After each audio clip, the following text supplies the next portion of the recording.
Hello and welcome. My name is Lindsay Bain, and I'll be walking you through my thesis presentation, Neoliberalism as Neocolonialism, Modern Sovereignty in Canada for GPE 4700 2020-2021.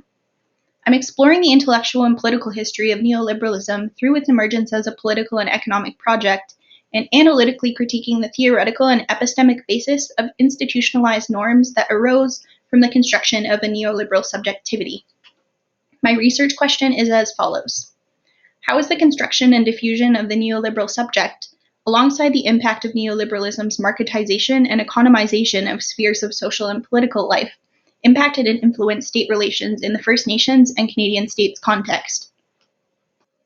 We are evaluating neoliberalism, water policy, and governance frameworks in Canada within a decolonizing framework throughout the research process, incorporating both Indigenous and Western research methods, and extending a Foucauldian genealogical analysis of power and knowledge to explore the impact of neoliberal logics within existing and historical governance frameworks in the Canadian context. We contend that neoliberalism may be understood as neocolonialism, whereby the construction and diffusion of market principles applied to social and political life have implications in a governing rationality that subordinate First Nations ontologies, knowledge, and claims to sovereignty as being beneath those of the Canadian state's interests. My theory and assumptions in this paper are rooted in the conception that the increasing neoliberalization of state theory, governance, and the construction of citizenship or subjectivity in Canada since the 1980s offers explanatory merit for the disproportionate access to clean water and disparate degree of water sovereignty between First Nations and non-First Nations communities. Allow us to start by elaborating on this neoliberal subjectivity. Adam Smith saw human nature, or man as an economic actor, as a creature propelled by the natural urge to truck, barter, and exchange. Neoliberal rationality restructures the human subject as an economic actor from this economic man to an entrepreneurial self. The entrepreneurial self is an intensely constructed and governed bit of human capital, an entrepreneur capable of seizing opportunities for profit and ready to engage in constant competition. Capitalist development brought with it a necessity for creating a new kind of economic actor in society. This economic actor needed to adapt to capitalism's innovative, flexible, efficient mode of production, which required a restructuring of societal norms and state-citizen relations that was implemented via education, institutional restructuring, and eugenics to create a new citizen, the entrepreneurial man. By constructing and reformulating rationalities of the state and society toward market principles and that of neoliberalism, alternative ontologies or ways of knowing and being in society were challenged and subjugated to fit a new model of governmental management that prioritized competition, naturalized man as an inherently economic subject, and relegated state intervention to support the conditions of the market. Naturalizing market principles through social life, political life, and government policy have implications in a governing rationality that perpetuates colonial, paternalistic relations by constructing a new Indigenous citizenship that reproduces injustices. Water policy and sovereignty illuminate the problematic implications of neoliberal policy and the construction of the neoliberal subject, the impacts of austerity, privatization, and discursive reconstructions of governing frameworks by prioritizing Western conceptions of value. Of note, economic growth, and monetary valuations. I have made use of critical social theory, which incorporates discursive and comparative analysis, human capital theory, and Foucault's genealogical framework for analyzing power and knowledge within neoliberalism and neocolonialism. Foucault's application of how power and knowledge are discursively and collectively reconstructed using institutions and ideology was instrumental to analyzing the interrelations of state power in the Canadian context through ideology, claims to legitimacy, and purported truth. For Foucault, subjectivity is not something we are, it is an activity that we do. Subjectivity is relational, dynamic and restless, potentially unruly and unpredictable. Subjectivity is an act of becoming rather than a fixed being.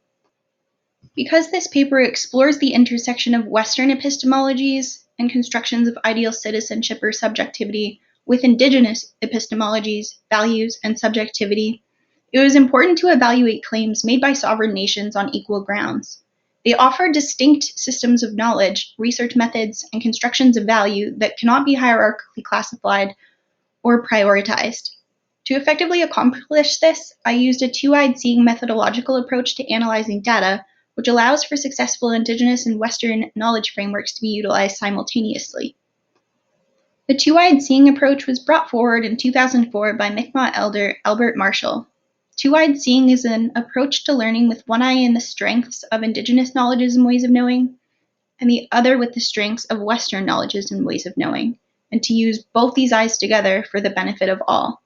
This allows for Indigenous knowledge to be recognized as a distinct and whole knowledge system side by side with the same mainstream Western science, while seeking a middle ground of understanding and coexistence between arguably conflicting ideologies. I used a mixed methods approach to analyzing data from a Western perspective, incorporating qualitative discursive analysis with quantitative and numerical analysis in parsing privatization statistics, funding data, etc. For Indigenous methods, I also integrated a mixed methods approach, applying a holistic approach to analyzing, contextualizing, and interpreting data throughout this process was integral to respecting traditional knowledge, practices, and research methodologies. The data collection process was based upon the use of existing materials, which brought some limitations with data and an inability to engage in research sharing circles, interviews, or the iterative relational type of knowledge gathering that is based upon cultural tradition and adapted to academic research, which is a foundational aspect of Indigenous methodologies. However, I did seek resources that highlighted shared experiences and understanding from an Indigenous lens. I centered a decolonizing framework that privileges Indigenous knowledge and culture throughout the research process, and integrated aspects of ceremonial practice as I've been able to within restrictions that arose with COVID-19 and lockdowns. Relationships and storytelling are of particular relevance in Indigenous research methods, not only because of cultural traditions, but also because people need to have that relationship in place to offset mistrust of research within Indigenous communities. A respectful, empathetic, relational approach to all aspects of the research process must be evident, and writing for benefits beyond yourself must be clear. Researchers ought to write to benefit Indigenous communities and their interests. Trust and reputation of the researcher is integral to building positive relationships with communities, and I integrated the use of story, qualitative methods, and cultural approaches to my methods. I am a non-status Ojibwe First Nation of mixed ancestry born in Kenora, Ontario on Treaty 3 territory. My mother is status First Nation from Wabigoon Lake Ojibwe Nation, while my father is of Scottish and English descent. I am grateful to my friends who gifted me cedar, shared resources, and engaged in virtual chats or sharing circles to seek knowledge throughout the research process, as it allowed for further engagement in Indigenous methods beyond mixed methods that overlap Western methodologies as well.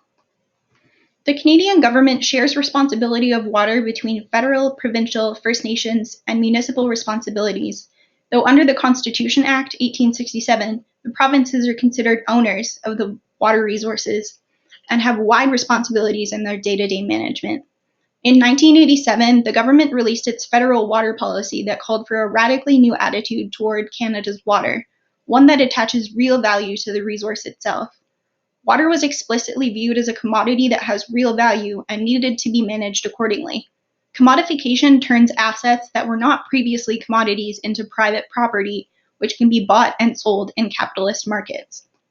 Although we can't essentialize or universalize a dichotomy of understandings or difference between Western and Indigenous worldviews, scholars have observed that Western views often frame water as a resource available for human exploitation, while Indigenous views may frame water as an animate, living entity, which is imbued with socio-cultural and spiritual meaning, interrelated with all aspects of the environment, the subject of values, use practices and rituals transmitted over generations, and thus constitutive of Indigenous law, knowledge, and identity. In other words, our interpretation and understanding of water, our epistemologies and worldviews of water, influence our approaches to governance. The construction and diffusion of market principles to non-marketized realms of social and political life in the construction of the neoliberal subject allowed for a spread of commodification and naturalized marketization of logics into governing rationalities in Canada. Neoliberalism created an enabling framework in support of naturalized free market ideologies that allowed for the proliferation of privatization of social services, including water in Canada, even at the behest of activists or citizens. Indigenous and Northern Affairs Canada and the Capital Facilities and Maintenance Program within Aboriginal Affairs and Northern Development Canada prior to 2016 were responsible for funding infrastructure development in First Nations communities prior to 2016. After this, funding faced restructuring because of the purported necessity of restructure because of longitudinal coverage costs of maintenance and more innovation or efficiency in alternative contract and finance delivery, even though providing water services falls within governmental authority either way. Institutional and funding restructuring took place in 2016, which saw the implementation of the Canada Infrastructure Bank, which funds government contracts exclusively with P3s or public-private partnerships deemed innovative alternative funding structures.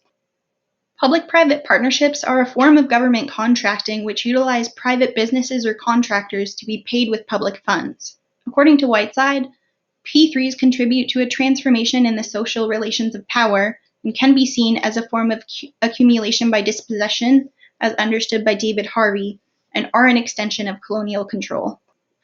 The legal system recognizes a multitude of special relationships in which one party is required to look after the best interests of the other in an exemplary manner as outlined in the Law of Fiduciary Responsibility. The Canadian government has recognized Indigenous rights to self-government, has purported to pursue and commit to reconciliation, and yet has continued to engage in paternalistic governance that maintains hierarchical power differentials between First Nations and the Canadian state. They are not meeting their obligation to First Nations and all Canadians by failing to respect their fiduciary responsibility, international human rights recognitions and obligations, or in the provision of state services. Alternative arrangements exist, though this requires respecting government-to-government relations and seceding autonomy over water policy and sovereignty to First Nations communities, as the federal government has done with provincial responsibility. Applying a two-eyed seeing approach and respecting their duty to consult could enable a reformation of water policy that respects both sides. I'd like to say thank you to my faculty advisor, Dr. Whitney, Professors Dr. Mark Hudson and Dr. Ian Hudson, and Amy Jackson, whose gifts of cedar, conversation, and resources were invaluable. Thank you.